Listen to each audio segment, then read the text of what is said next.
Hey there, I'm author Sarah A. Chrisman, and today I'm going to talk to you about the Victorian history behind glow-in-the-dark paint.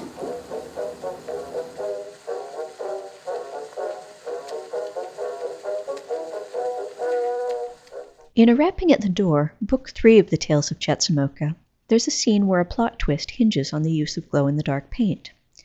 Today I wanted to tell you a little bit of the history of glow-in-the-dark paint, because it's a lot older than most people realize.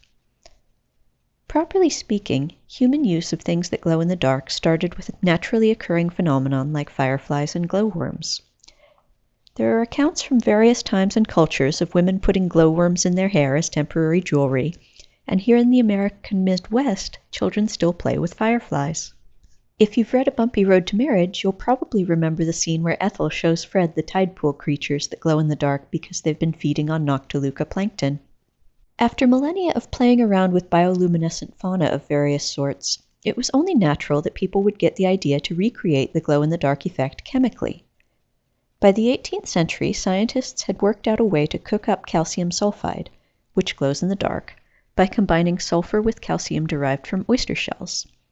The oyster shells would be exposed to extreme heat for a prolonged period. Then the shells would be ground up and the gray parts removed. The white powder from the oyster shells was then layered with sulfur in a crucible, sealed up, and cooked again. The result when it was done right was calcium sulfide, which glows in the dark after it's been charged in a bright enough light. Calcium sulfide obtained this way remained a popular curiosity for well over 100 years, and in 1880 a paper was read in front of the Society of Arts in London suggesting various uses for glow-in-the-dark paint. Just to orient you in time a little bit before I go on, in 1880, this is 7 years after the invention of barbed wire, 4 years after Alexander Graham Bell's invention of the telephone, and 6 years before Carl Benz took out his first patent on an automobile. In 1880, the U.S. owns Alaska because we bought it from Russia 13 years ago, and Queen Victoria has been Empress of India for all of 4 years. We don't know it yet, but President Garfield and Russia's Tsar Alexander II are both going to be assassinated next year. In New York, the Statue of Liberty won't be dedicated for another 6 years, and in Paris, the Eiffel Tower is still 9 years off. So, get your bearings a bit and all those things, and now let's get back to that 1880 paper on glow-in-the-dark paint that was presented in London and reported in an American trade journal. The paper described ways that luminous paint was already in use and posited suggestions for further uses. The current uses of luminous paint in 1880 were primarily in the marine world. Life preservers, marine signal buoys, channel markers, moorage buoys, and diving suits were covered in thick layers of luminous paint so they would glow in the dark and show up at night. The man who read the paper suggested the glow-in-the-dark paint could also be used in places where flames were not advisable, like gunpowder magazines, coal mines, and places where alcohol was stored. The stumbling block to this plan, of course, was the difficulty in charging the calcium sulfide with enough bright light to make it glow, but we'll come back to that in a minute. The reader also suggested using luminous paint on the roofs of railway carriages that went through tunnels, on signposts and advertisements, on clocks and watches so they could be read at night, and on the ends of matchboxes so they would show up in the dark and be easy to find when they were most needed. The presenter also suggested the use of luminous paint for various arts and leisure activities. He showed off a bust of Prince Albert covered in glow-in-the-dark paint, which impressed his audience as quite beautiful, although to modern imaginations it sounds a bit tacky. On the other hand, his suggestion of painting sports equipment with luminous paint for nighttime games directly anticipated a very marketable idea, which has proven popular. Although most children who play with glow-in-the-dark balls have no idea what an old concept these are. A few years later, in the 1890s, barium-based glow-in-the-dark paints largely pushed the old calcium sulfide paints off the market.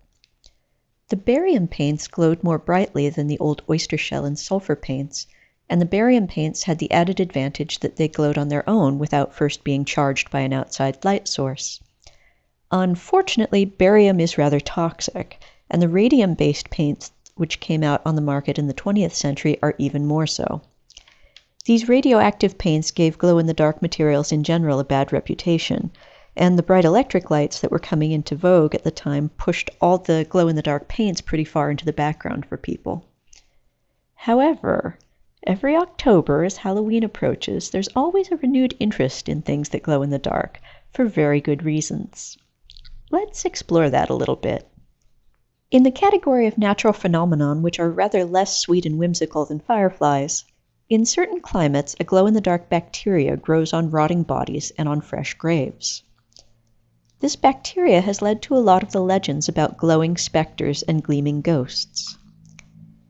In the late 19th and early 20th centuries, con artists who specialized in conjuring up the dead realized that this old idea of glowing ghosts was ripe for exploitation through the use of the glow-in-the-dark paints, which were then on the market.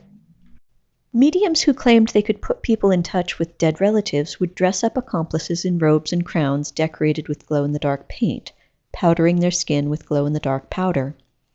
Then these accomplices, playing the parts of ghosts, would enter the room where a seance was taking place by crawling through a specially prepared trapdoor in the wainscoting, the baseboard, or sometimes even the ceiling.